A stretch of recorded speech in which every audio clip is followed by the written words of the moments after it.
glomerulopatía. ¿Listo? Fundamental es que ustedes sepan que del 99% de las glomerulopatías, el efecto secundario o la prolongación de la inflamación, la que va a ocasionar y condicionar daños irreversibles en nuestras unidades funcionales. ¿Listo? Ustedes saben que el coronavirus incendia o activa todas las alarmas de nuestra inmunidad y es nuestra inmunidad la que está dañando y matando órganos nobles como son el parénquima pulmonar y también se sufre de lesiones glomerulares relacionadas con la infección del coronavirus. ¿Listo? Cuando se ha producido el daño irreversible en riñones o en pulmones, el virus ya no está presente.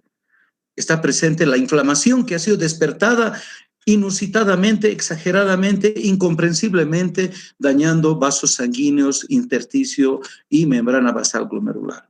¿Listo?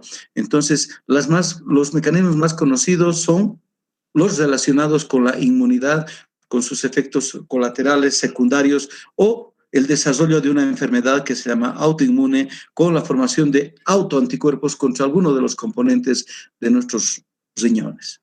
¿Listo? Toquen el timbre si tienen la necesidad de preguntar algo. Esta es una conversación en la que ustedes deben participar más que yo. ¿Listo? Vamos a repasarles un poquito la anatomía del ovillo glomerular. Acuérdense que la unidad funcional se llama nefrona. ¿Listo? Y está constituida prácticamente por 3 elementos. El ovillo glomerular, ¿listo? El sistema vascular de irrigación del riñón y el sistema tubular de metabolismo y excreción del fluido urinario que se ha filtrado. ¿Listo? Acuérdense que el órgano más vascularizado que tenemos en la economía es el riñón. Su peso prácticamente son vasos sanguíneos modificados. El riñón es una gran estructura que representa un vaso sanguíneo modificado. ¿Listo? Entonces, las unidades con las que nacemos a la vida son entre 1.5 a 2 millones de nefronas. Y conforme crecemos, desarrollamos y envejecemos, vamos perdiendo nuestras unidades funcionales y vamos a llegar a la vejez con una insuficiencia renal funcional. ¿Listo? Acuérdense que cuando aplicamos la fórmula del filtrado glomerular, ponemos 140 menos la edad, ¿no? ¿Qué significa eso? Que uno nace con 140 mililitros de filtrado desde recién nacido y conforme progresan los años vamos perdiendo 1 mililitro por año. El primer salto que da nuestro cuerpo de crecimiento, desarrollo, es decir, de niñez a la pubertad y a la adultez, es el tiempo que se consume el mayor filtrado glomerular. Perdemos casi 60 mililitros de filtrado glomerular. Es así que el adulto mayor de 20 años tiene entre 90 y 120. ¿Listo? Ese es el filtrado real. Y vamos perdiendo unidades funcionales conforme pasan los años y llegamos a la senectud con una insuficiencia renal funcional con un filtrado entre 30 o 40 mililitros por minuto. Eso es lo normal. Si a esto se le suma la presencia de un componente inflamatorio que acelera la progresión de envejecimiento, pues estamos frente a una glomerulopatía secundaria a hipertensión, diabetes, lupus, vasculitis, tóxicos, medicamentos, virus o bacterias, etcétera. ¿Sí? Entonces, todos ustedes deben saber eso. ¿Listo? El corpúsculo renal, que es el que contiene estas unidades funcionales, ¿listo? A los alumnos que me han acompañado en la biopsia, en el cilindro que se saca del tejido renal parece como un petequiado. Cada puntito rojo es un corpúsculo renal, mide entre 100 y 150 micras y puede verse con una lupa de 10 aumentos. ¿Listo? Acuérdense las funciones básicas que cumple nuestro riñón, que es el filtrado urinario, reabsorción, secreción, metabolismo y función endocrina. ¿Listo? Los riñones son fundamentales para el crecimiento y desarrollo. Nadie alcanzaría el cuerpo que tienen ustedes de adolescentes, la diferenciación sexual, si no existiría madurez o función completa de los riñones. ¿Listo? Se interrumpe el desarrollo osteomuscular del niño cuando sufre de insuficiencia renal. Por eso es importante tener o gozar de la adecuada función de nuestros riñones. ¿Listo? Nacemos con 140, 160 y vamos deteriorando nuestro filtrado con el crecimiento y desarrollo que tenemos. ¿Está aburrido? ¿O se han dormido todos? No, doctor. No, doctor. Bueno, espero que tengan un cafecito al lado, ¿eh? ¿No, Helen? Bueno, Bueno, avanzamos, chicos. Acuérdense, van a tener ustedes en el PowerPoint que le he mandado a Melissa la clase esta que estamos desarrollando, donde están en imágenes el ovillo glomerular, ¿sí? La unidad funcional y los componentes que deben reconocer cuando queramos diagnosticar una glomerulopatía. ¿Cuál es la estructura o la anatomía del ovillo glomerular? Ya les he dicho que el ovillo glomerular es un vaso sanguíneo modificado. Tiene una arteriola aferente que nutre de sangre al ovillo glomerular. ¿Listo? Tenemos toda esa maraña de capilares glomerulares modificados, ramificados y que vuelven a conjuncionarse en una sola arteriola eferente para devolver a la sangre, luego de haber filtrado plasma sanguíneo con la finalidad de depurar el plasma. ¿Listo? Entonces, tenemos una arteriola aferente. Acuérdense que el riñón es el órgano más vascularizado de la economía. Recibe 1.250 mililitros del gasto cardíaco por minuto. Por tanto, kilopeso es el órgano más vascularizado. Ni el cerebro, que cumple funciones tan importantes, tiene ese grado de irrigación. ¿Listo? Porque es importante. Vivir significa generar metabolitos. Vivir significa generar residuos del metabolismo y de la vida. Cada acto que tenemos en este momento, su octavo par, espero que no haya sordos ahí, ¿no? Está funcionando gracias a un metabolismo de proteínas con modificaciones y con generación de residuos de ese metabolismo proteico que nos permiten vernos, escucharnos y permiten almacenar conocimientos, ¿listo? Entonces, así es la vida. ¿Y dónde se depuran principalmente estos residuos proteicos? Hígado, riñón. Yo creo que el riñón es la fábrica metabólica más importante, porque de lo contrario no habría vida y en realidad cuando hay insuficiencia renal se muere la persona, ¿no? Bueno, acuérdense que el ovillo glomerular entonces es un capilar modificado que está compuesto de una capa de células endoteliales. Esta capa de células endoteliales tiene su membrana basal glomerular, ¿listo? Ese entrelazado o entramado que existe de capilares genera un espacio que se llama mesangio. El mesangio está ocupado por la matriz mesangial que es secretada por la membrana basal glomerular y las células mesangiales. Es un metabolismo continuo. El mesangio es un órgano prácticamente, es un órgano metabólico. Se depositan continuamente residuos de proteínas, de hormonas, residuos inmunológicos y las células mesangiales presentes ahí van a generar el metabolismo de destrucción para que no se perpetúen las funciones a las que pertenecían esas proteínas. ¿Se entiende eso, verdad? ¿Listo? Entonces el mesangio tiene las células mesangiales, tiene la matriz mesangial. Ahora, del otro lado, de la membrana basal glomerular de cada capilar existe una capa continua de células que se llaman podocitos. Se llaman podocitos, en realidad son células epiteliales viscerales que recubren y conforman una capa continua de células por sus prolongaciones digitiformes. Estas células tienen prolongaciones de su citoplasma a manera de prolongaciones digitales que se entrelazan alrededor del capilar y constituyen una capa continua. Entre contacto y contacto de cada podocito existe un espacio urinario que tiene proteínas específicas que determinan la permeabilidad selectiva de la membrana celular y de la capa de células podocíticas, ¿sí?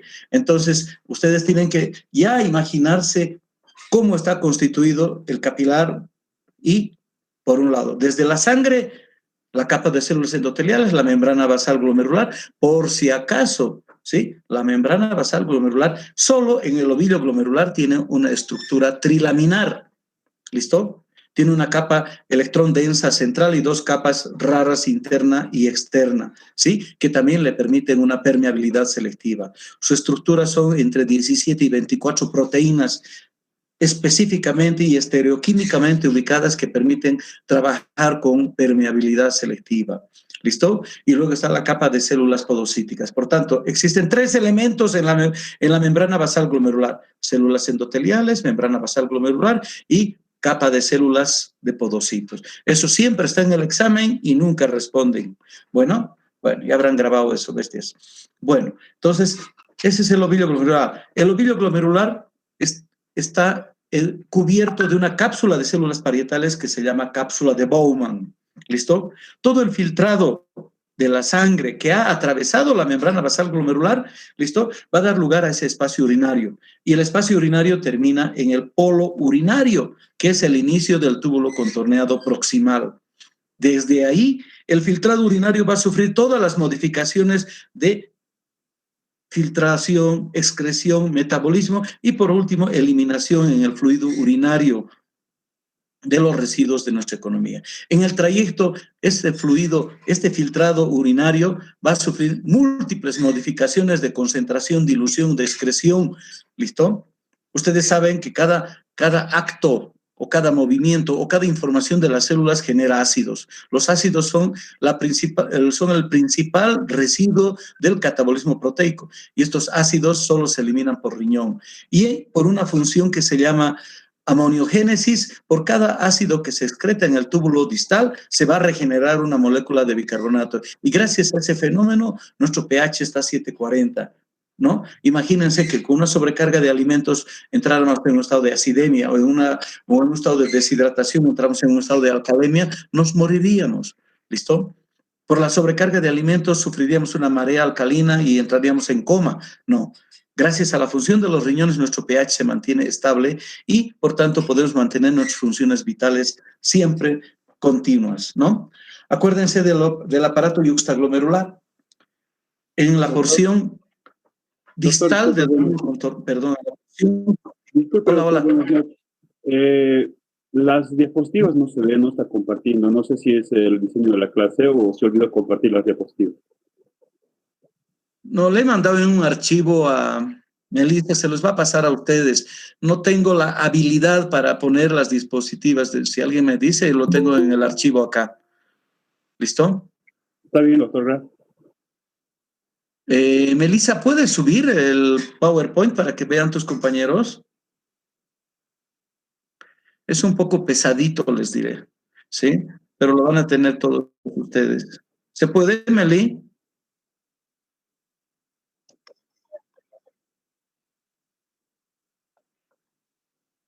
Ya. Ok. ¿Tú tienes la capacidad como para subirlo acá a la clase, Meli? Mi laptop no da, se duerme.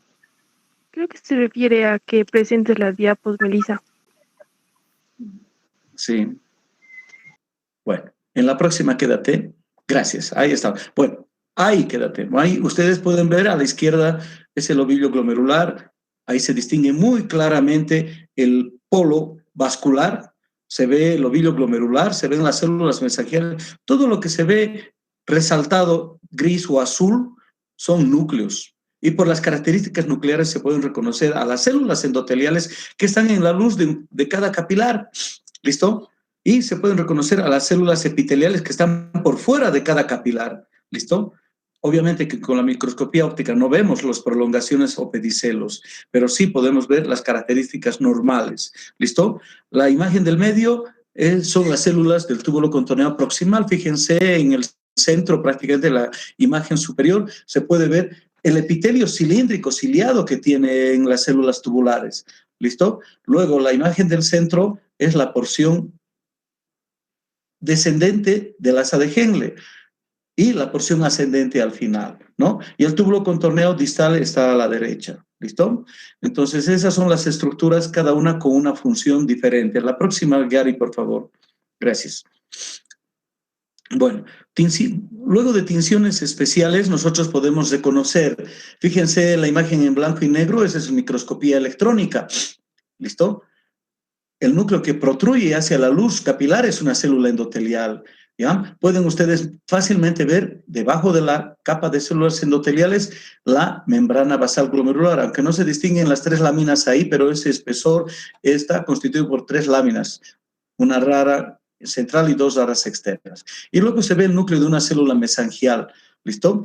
Luego por fuera de la membrana basal glomerular se ven las prolongaciones digitiformes de las células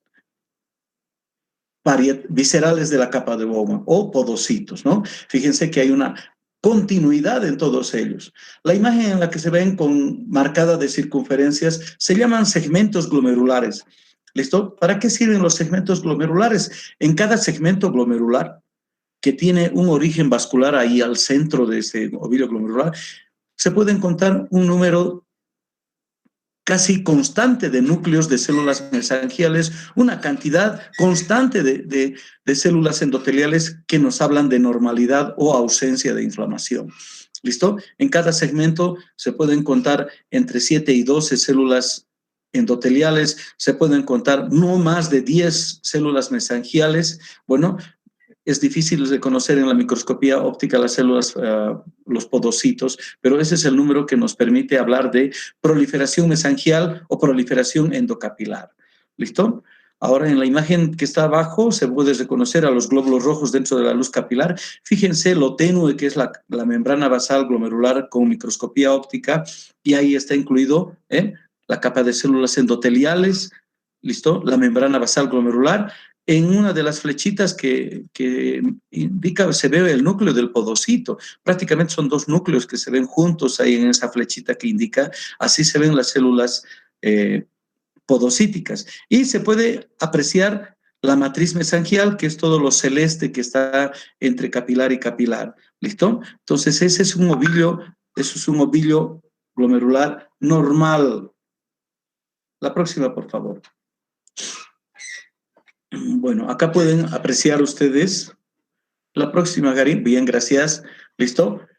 Las prolongaciones digitiformes, ¿listo? Generan lo que se llama, oh, te pasaste uno. No hay problema, pero igual. ¿Listo? Se pueden ver el diafragma. La letra D significa diafragma. Este diafragma está constituido por varias proteínas que tienen una estructura funcional estereoquímica.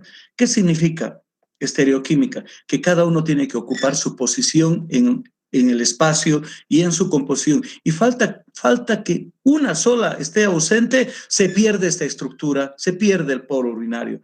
Se han descubierto muchos factores inflamatorios, incluyendo las interleuquinas de nuestra propia formación, que generan abolición de la permeabilidad selectiva y generan su propio tipo de glomerulopatía. Fíjense cómo se reconoce la membrana basal trilaminar ahí, ¿listo? Se entiende, se ve bastante claro, ¿listo? La luz capilar, la sombra que se ve de un glóbulo rojo, ¿listo? La continuidad de las células endoteliales y la capa de células podocíticas, ¿listo? Una imagen de rastreo microscópico electrónico, fíjense, por dentro del capilar se ven los polos endoteliales. Existen poros entre célula endotelial y célula endotelial que pueden atravesar el agua y solutos pequeños. Las proteínas jamás. Además, esta capa va a estar protegida por una capa de proteoglicano que es electrónicamente negativa y repele a las proteínas por la carga negativa que tienen. ¿Listo? Entonces, fíjense el podocito en esas dos imágenes para abajo, cómo entrelazan sus prolongaciones y conforman una capa continua, una capa que constituye la permeabilidad selectiva, no permite pasar proteínas, no permite pasar moléculas grandes, ¿sí? La próxima, por favor, Gary, gracias. Bueno, hablar de la estructura de la membrana basal glomerular es hablar de una estructura bastante compleja. Se han reconocido entre 17 y 24 proteínas estructurales. La más importante son el heparansulfato, el proteoglicano, el colágeno 4, ¿sí? Importante la estructura del colágeno 4 porque se comparte también esta estructura con algunas membranas basales, por ejemplo, la membrana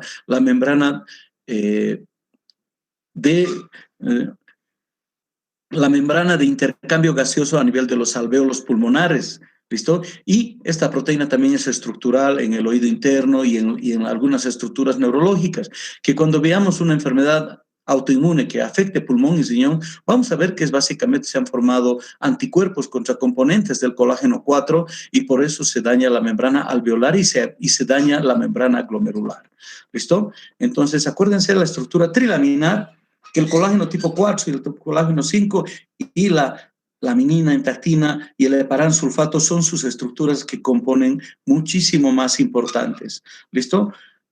En la parte inferior se ve un poquito de la estructura del polo urinario. Bueno, acá se ven pocas proteínas que se han reconocido. En otra imagen vamos a ver que...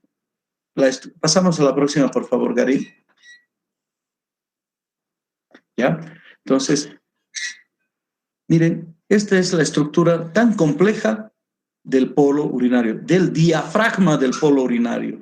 Está compuesta por un complejo de proteínas que falta que una no esté en posición y no existe la función de permeabilidad selectiva. Imagínense, 180 litros por día de sangre pasan por nuestros riñones y atraviesan esta membrana para que nosotros nos encontremos clínicamente sanos, no tengamos ningún trastorno metabólico, ¿no?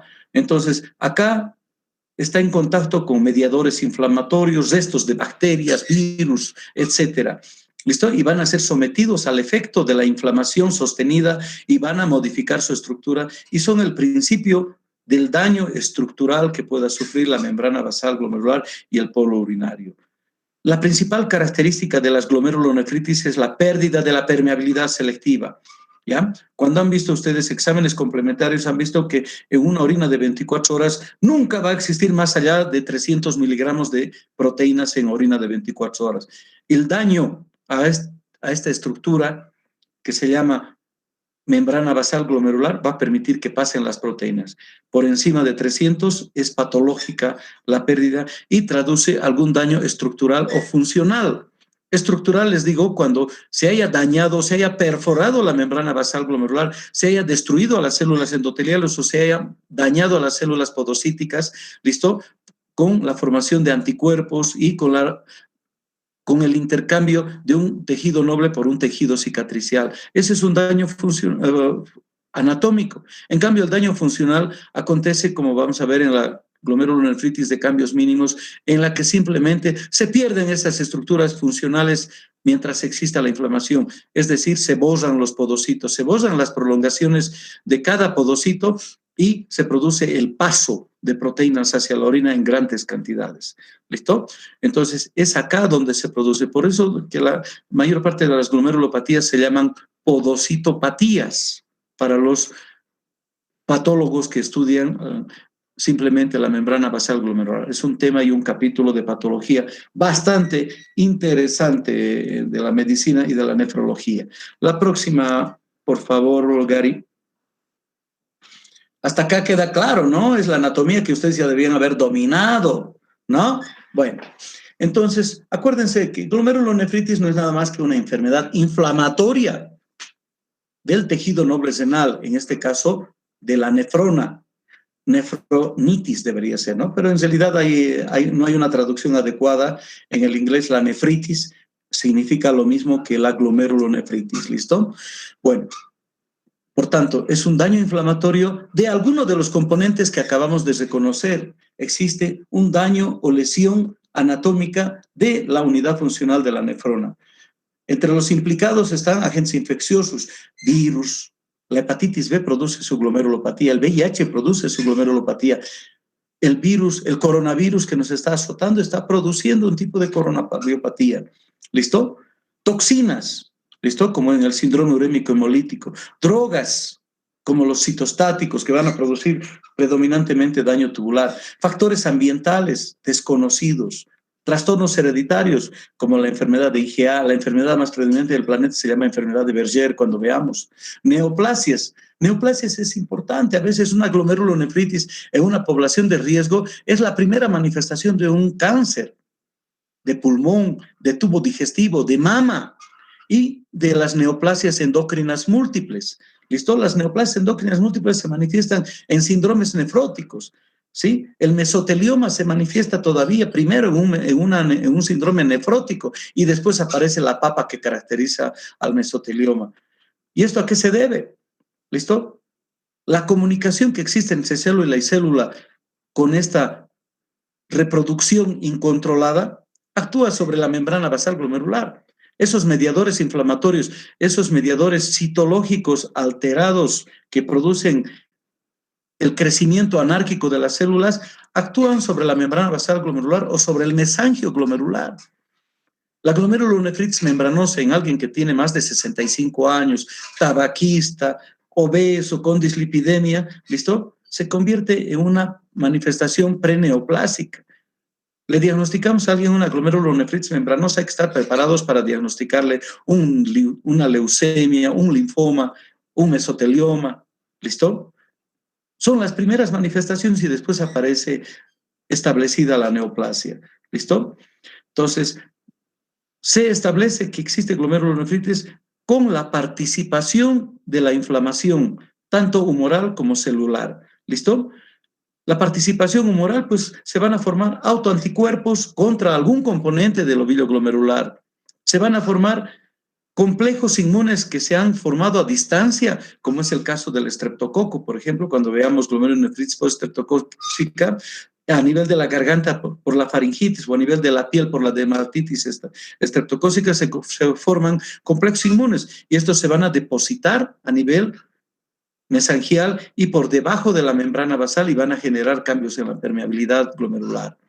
Se pueden formar anticuerpos contra componentes de la membrana basal glomerular, como es el caso de la enfermedad antimembrana basal, ¿sí?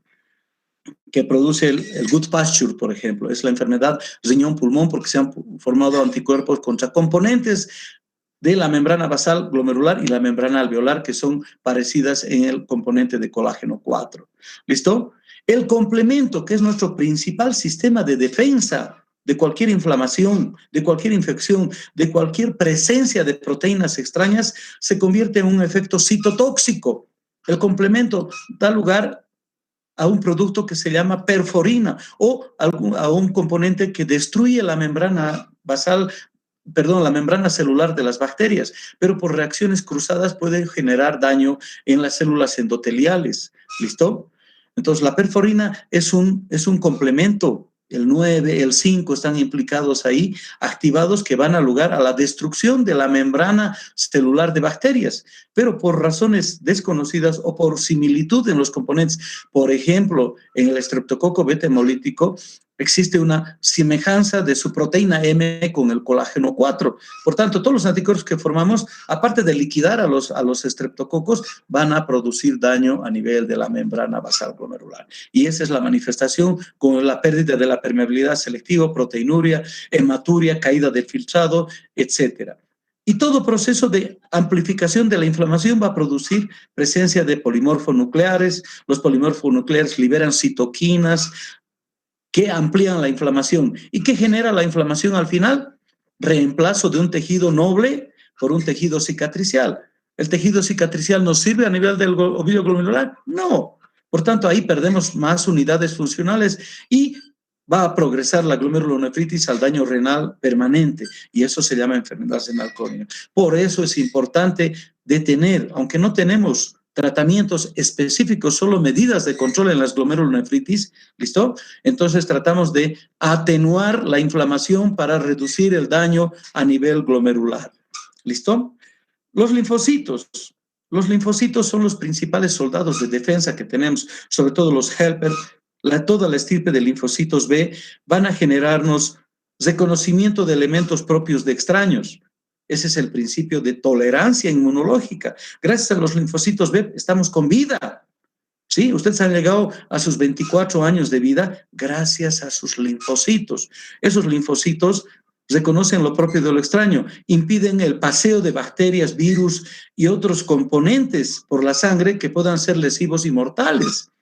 Gracias a esta inmunidad y al complejo de histocompatibilidad del linfocito humano que está presentes en las células, en la corteza, prácticamente estos linfocitos están haciendo el reconocimiento de llave y cerradura en todas las proteínas ajenas o propias.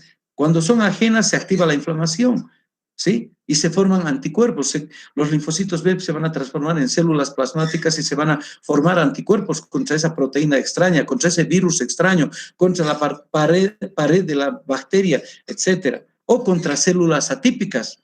Los linfocitos B son capaces de reconocer células atípicas en nuestra sangre, ¿sí?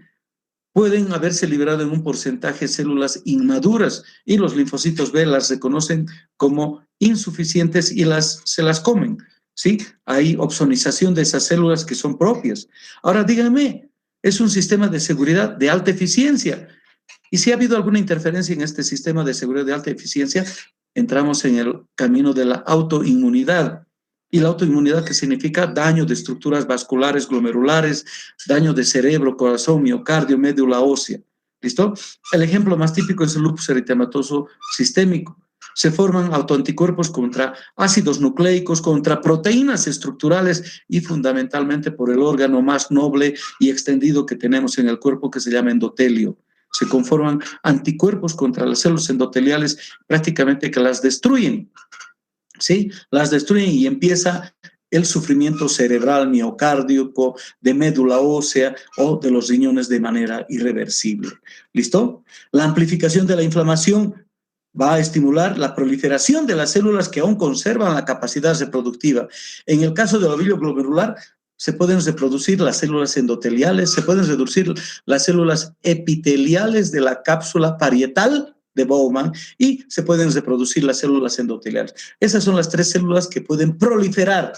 Después, el resto de células que aparecen en el ovillo glomerular son células sanguíneas que han atravesado la membrana basal glomerular hacia el espacio urinario, hacia el mesangio y conforman la glomerulonefritis intracapilar o extracapilar, como vamos a ver más adelante. La próxima, por favor. Bueno, los otros componentes que van a generar una glomerulonefritis van a ser los cambios del microambiente celular, es decir, la pérdida de la hemostasia, la pérdida de la estabilidad metabólica de las células. El mejor ejemplo es vivir bajo un medio hiperglucémico como es la diabetes, ¿listo? La amiloidosis, la dislipidemia, la presencia de proteínas ajenas a la normalidad, como es en el mieloma múltiple, se producen inmunoglobulinas que no tienen función, ¿sí? Pero que generan daño endotelial por precipitación, que generan daño glomerular por precipitación, que generan daño glomerular por exceso de producción y daño en la membrana basal glomerular. ¿Listo? El estar expuestos a un medio hiperglucémico genera sustancias reactivas al oxígeno, productos finales de la glucosilación, que son estimulantes de la inflamación. ¿Y la inflamación en qué dijimos que termina? En fibrosis. Por tanto, en la diabetes, el estar expuesto a un medio hiperglucémico va a generar esclerosis del mesangio glomerular, por tanto, pérdida de superficies de intercambio vascular a nivel del ovillo glomerular, pérdida de la superficie de filtrado e insuficiencia renal. ¿Listo? Factores hemodinámicos. Estar expuestos a hipertensión arterial genera estrés en la membrana endotelial, genera trabajo en los capilares, genera hipertrofia de la musculatura de los capilares arteriales y, por tanto, reducción de la luz, depósito de material proteináceo, de fibrina en el mesangio y genera lo que se llama esclerosis glomerular. La exposición crónica a la hipoxia, el paciente respiratorio crónico va a generar cambios, proliferación de células mesangiales, engrosamiento miointimal de las arterias, ¿no? Y van a generar esclerosis glomerular. La acción prolongada de la angiotensina 2 es muy importante. La angiotensina es un factor profibrinogénico. ¿Listo? Es decir, que favorece la esclerosis de los capilares glomerulares.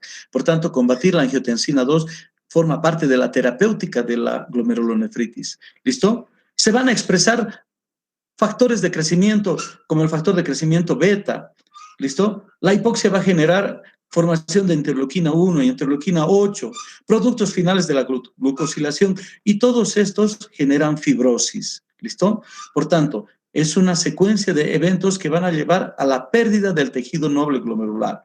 Sustancias tóxicas como el cadmio, el mercurio, citostáticos, el veneno de serpientes, el estreptococo, el síndrome urémico hemolítico, la hepatitis B, C, el HIV y ahora el COVID, ¿no? Actúan sobre la síntesis de ácidos nucleicos y condicionan necrosis y apoptosis celular y pérdida de células nobles del ovillo glomerular. Si a eso sumamos el componente genético hereditario, como es la enfermedad de Alport, en la enfermedad de Alport la membrana basal glomerular es excesivamente delgada.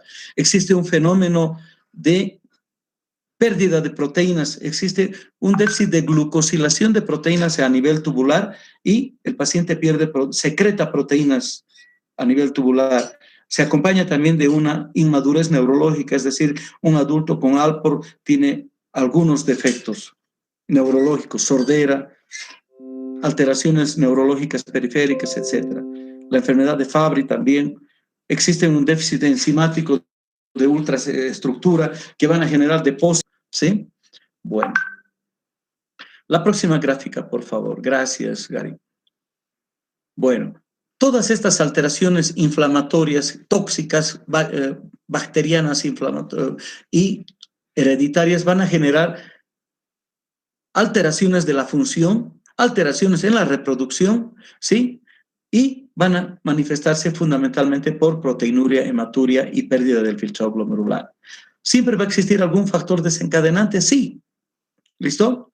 ¿Listo? Existe un factor en el caso, por ejemplo, del estreptococo beta hemolítico, solo van a enfermar personas que no hayan estado en contacto con el estreptococo beta hemolítico. La persona que ya tiene ASTO positivo, tiene anticuerpos antiestreptolicina O, esa persona no va a ser glomerulonefritis.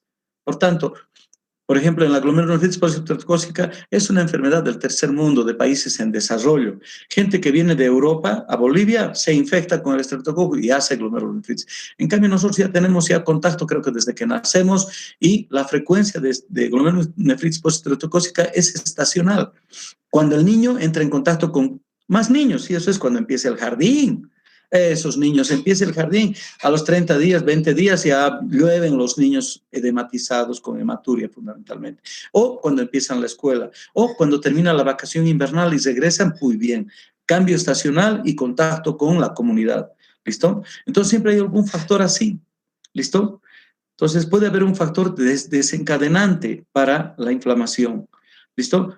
La inflamación se va a mantener y se va a ampliar. ¿Listo? Va a haber proliferación celular. Ya les he hablado que células se reproducen frente a un estímulo inflamatorio y se va a depositar material inflamatorio que va a generar fibrosis, ¿no? Se van a producir lesión de células glomerulares. ¿Listo? Entonces, la glomerulonefritis tiene un camino, resolución. La enfermedad de cambios mínimos, que es la que predomina en la población pediátrica, no necesita tratamiento. Solamente el 15% de los casos llegan a internación por anasarca o complicaciones infecciosas. El 85% cura espontáneamente. ¿Por qué? Porque a ninguna mamá le va a llamar la atención verle un poquito cachetón a su hijo, hinchadito, y ver una orina turbia. Ojalá todos tuviéramos la educación y la alarma para traer a esos niños en ese nivel. ¿Listo? Entonces, cursa hacia una recuperación completa. ¿Sí? ¿Y cuándo vamos a pensar que va a llegar a nuestra consulta? Cuando hay progresión del daño. Es decir, no solo es proteinuria, no solo es hematuria, que no producen manifestaciones clínicas aparte del edema, sino va a haber hiperacemia, es decir, caída de filtrado glomerular. Y cuando hay pérdida de la función renal, ¿listo? Fundamentalmente son esas las razones por las que vamos a llegar. Entonces, esa evolución es particular para cada una de las glomerulopatías. Cada una tiene una evolución particular y cada una requiere de una consideración importante. ¿Listo?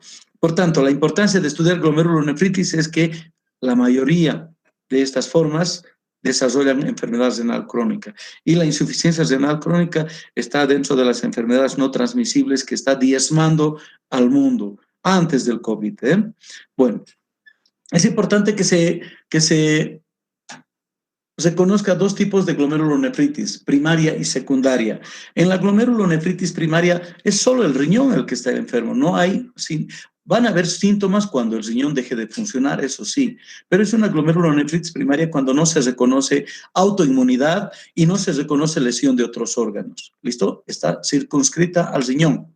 En cambio, la glomerulonefritis secundaria reconoce necesariamente una enfermedad sistémica, como la vasculitis, el lupus, la hipertensión arterial o la diabetes. ¿Sí? Bueno, la próxima, por favor.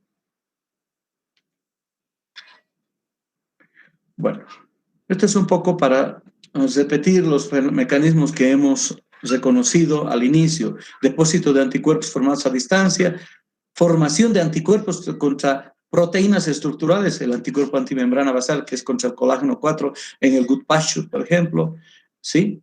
Formación de anticuerpos circulantes en el lupus, la IgA, la membranosa, la postestreptocócica, ¿sí? O atrapamiento de antígenos y formación secundaria de anticuerpos como el lupus, la membranosa, etc. ¿Listo? Siempre va a haber activación del complemento, amplificación de la inflamación, ¿sí? Eventualmente, estos inmunocomplejos en una fase inicial pueden ser aclarados y desaparecer en el mesangio. Ya les he hablado de la función metabólica que tiene el mesangio de depurar de estas proteínas inflamatorias para evitar la prolongación de los efectos, ¿no?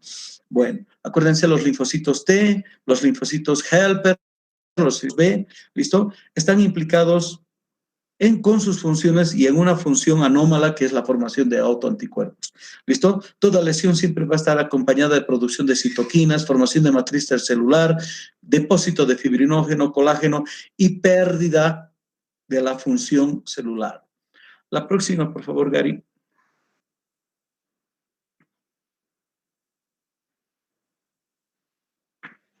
Gary. Bueno,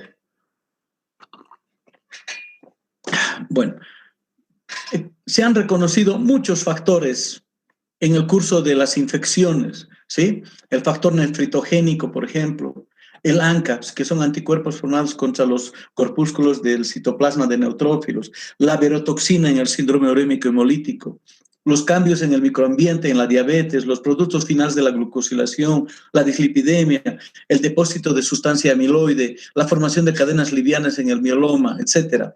¿Listo? Los factores hemodinámicos, la hipertensión arterial, la hipoxia, la obesidad, ¿sí? La obesidad genera su propia glomerulopatía, así que tenemos que tenerla muy en cuenta. ¿Listo? Y los factores de inflamación implicados en la glomerulonefritis son el factor de crecimiento beta 1, las interleuquinas, todo el sistema interleuquina que genera una apoptosis, el factor de necrosis tumoral alfa, ¿sí? Fundamentalmente. Existen también interleuquinas beneficiosas para que se están usando actualmente para combatir el daño permanente en la glomerulonefritis, son la interleuquina 4, la interleuquina 10 y la interleuquina 13, que son antiinflamatorias per se.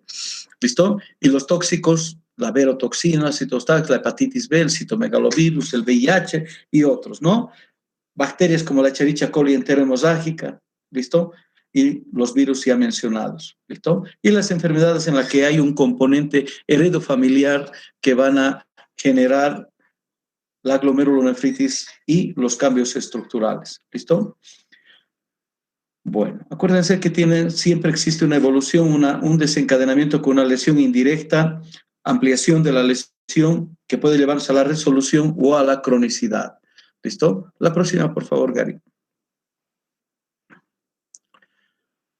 Bueno, la ampliación del daño siempre va a ser por actividad de los leucocitos, activación del complemento, eicosanoides, factores activador de plaquetas, quimiosinas, activación de las famosas integrinas, que no son más que sustancias que producen cemento celular, es decir, reemplazan a las células nobles por fibrinógeno o colágeno 4. Expansión de la matriz mesangial por proliferación de las células mesangiales. Se producirá la resolución con un remodelamiento de la matriz extracelular con expresión de las interleuquinas antiinflamatorias, ¿no? Y también se van a producir factores de coagulación que agravan la historia, ¿no? La participación de los factores de coagulación, el anticoagulante lúpico, ¿sí? La fosfolipasa A2, ¿no? Que son factores trombogénicos, es decir, generan agregación plaquetaria y formación de fibrinógeno, agregación del fibrinógeno, sellando la luz de los capilares y prácticamente dando el adiós a la unidad funcional que es el ovillo glomerular. ¿Listo? Hablamos de umbral de daño, que es el tiempo de diagnóstico que tenemos y de participación terapéutica. Ya les he dicho que las glomerulonefritis no tienen tratamiento, no existe ninguna que tenga tratamiento. Solamente reducimos la inflamación para evitar mayor daño glomerular. ¿Listo? Entonces el umbral de daño va a ser cuán precoz seamos en detectar las manifestaciones clínicas y verificarlas con evidencia a través de una biopsia renal. Detectar si todavía podemos cambiar el curso de la inflamación, ¿no? Cuando veamos glomerulopatías extracapilares, vamos a ver que las semilunas que se forman en el espacio celular, en el espacio de Bowman, cuando están en fase celular inflamatoria reciente, 40% de posibilidad de frenar y de recuperación del filtrado. Pero si encontramos en una fase fibrosa o fibrocelular, solamente 5% de posibilidad de interferir, de cambiar el curso de estas glomerulopatías, ¿no? Entonces, la glomerulonefritis está en una progresión hacia la fibrosis, cuando hay persistencia de la causa o cuando fallan los mecanismos de separación y cuando predominan los factores que más daño producen, la angiotensina y la endotelina. La endotelina produce vasoconstricción y sin irrigación sanguínea pues no hay reposición, no hay regeneración. ¿Listo? Más allá del daño glomerular, se produce también el daño vascular y túbulo intersticial y representan lesiones de mayor pronóstico, de mal pronóstico. Cuando existen lesiones vasculares que sean por trombosis, que sean por vasculitis. Vasculitis implica formación de un tejido inflamatorio que va colapsando la luz del capilar. ¿Listo? La infiltración y formación de células gigantes alrededor del capilar colapsa la luz del capilar y por tanto se produce necrosis distal del tejido renal. ¿Listo? Son de peor pronóstico las alteraciones de vasos sanguíneos y capilares. Disculpen.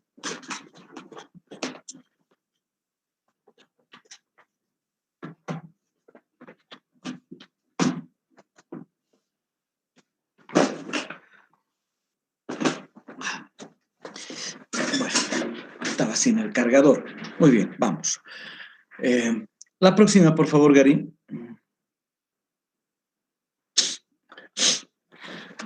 Todo este complejo inflamatorio que daña de manera irreversible a la unidad funcional, a la nefrona, ¿listo? Tiene manifestaciones clínicas y así clínicamente podemos decir que se manifiesta como un síndrome nefrótico. Síndrome nefrótico puro, vamos a ver que solo existe proteinuria, hipoalbuminemia y dislipidemia. No existe caída de filtro glomerular. Luego, el síndrome nefrítico. Al síndrome nefrítico le caracteriza la presencia de hipertensión arterial y caída de filtrado, además de la proteinuria, de la dislipidemia y la hipoalbuminemia. ¿Listo? La hematuria sintomática puede presentarse en la enfermedad de Alport toda la vida, ¿sí? Y se presenta en brotes, y cuando los brotes se acompañan de proteinuria, sí se genera daño a nivel glomerular. ¿Listo? La proteinuria sintomática cuando hemos detectado una enfermedad familiar, ¿listo? Membrana basal delgada, por ejemplo.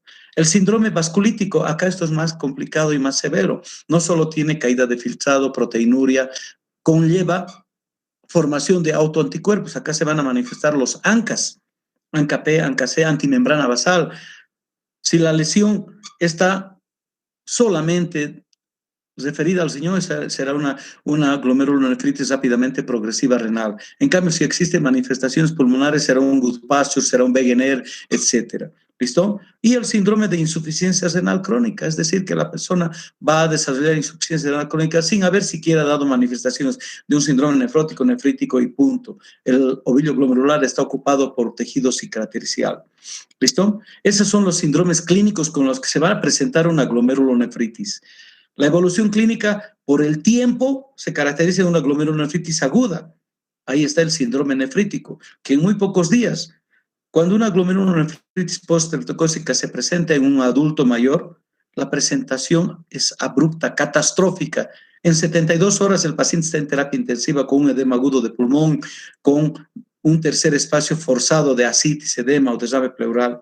En cambio, los niños no. Solamente el 15% de los niños podemos verlos en una glomerulonefritis aguda con un síndrome nefrítico post-streptocócico. ¿Listo? La glomerulonefritis rápidamente progresiva, como su nombre dice, en pocos días, pocas semanas, un mes o dos, el paciente ha perdido la función de sus riñones. ¿Listo? Y la característica anatomopatológica de la glomerulonefritis rápidamente progresiva es la presencia de proliferación extracapilar. En el espacio de Bowman hay células de la capa podocítica parietal, células sanguíneas, polimorfo nuclear, linfocitos, todo esto, que al liberar sus quimiosinas, al liberar la activación de fibroblastos, van a formar un tejido adulto que es de fibrosis, ¿sí? Y las glomerulonefritis crónicas que han evolucionado a un daño ya prácticamente irreversible y que no requiere tratamiento. Muy bien, agotados, ¿no? Están sudando la gota gorda. Muy bien, chicos. Mañana vamos a empezar con cambios mínimos. Vamos a tratar de hacer 2 glomerulopatías por clase. ¿Listo? Les pido, necesito de la participación de ustedes. Quiero que lean antes de participar acá, jóvenes. ¿Listo? ¿Qué preguntas tienen hasta este momento? Y quiero que mañana tengan todos ya disponible el archivo del PowerPoint. Les voy a seguir agregando el resto a través de Meli, ¿listo? Y tienen las clases de referencia. Ustedes tienen que aprender a leer libros de tapa dura, ¿eh? Vamos, preguntas.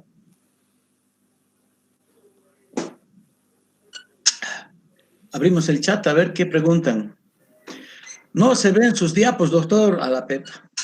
No se ven las diapos. ¿No se ha visto? Gary, ¿qué has hecho? No, esas son desde antes de que comparta la pantalla, doctor. Perdón, no podía contestarle cuando estaba mostrando, no podía activar mi micrófono. ¿Qué botón apretas para subir las diapositivas, Gary? En la parte de abajo